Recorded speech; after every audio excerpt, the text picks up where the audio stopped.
Tim, first of all, what is Lula's status now? Because it is worth saying legally he's not off the hook yet and may need to be retried in a different court. Yeah, and let's just think about this momentous legal decision that was taken to put him behind bars and to rule him out of the last presidential election campaign. It's now been decided years later, nothing on the merits of that conviction, but it's now been decided that that happened in the wrong court. It does really open the Brazilian legal system up to accusations of becoming a farce. Now, the decision here to annul Lula's conviction, it doesn't clear him. He still faces the same charges, but he regains his political rights. The original intention of this decision may well not have been to favour Lula, and may well have been to favour the prosecution team and the judge who put him away, kind of ring-fencing them against further investigations against their overzealousness, or in the case of the judge, their bias. But the consequence here is that Lula is back in the game. He still faces legal charges, not only this one, but others.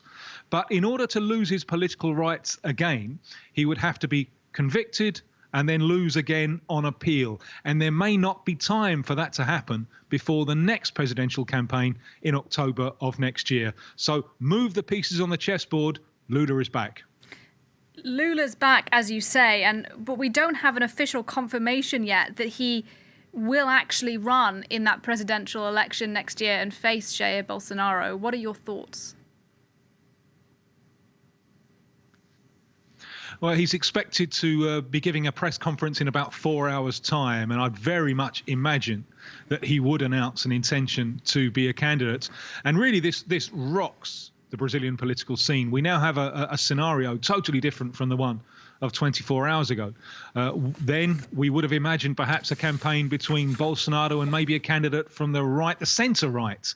It would have perhaps been a technocratic campaign based on the handling of the coronavirus pandemic. Now I think we're looking at something much more ideological. Some might see this in US terms as Donald Trump against Bernie Sanders, although I think Lula is more of a pragmatist. But that's the way that many will see it. It's the way that Bolsonaro will see it. Bolsonaro will probably look forward to this situation where he can run a polarized campaign. His movement needs clear enemies to maintain its momentum. It's already likely that he would regain support from sectors of the financial market who seem to have tired of him. So we're looking at a very, very polarized scenario and never a dull day in Jair Bolsonaro's Brazil. Tim Vickery in Rio de Janeiro, live for us. Thank you very much indeed.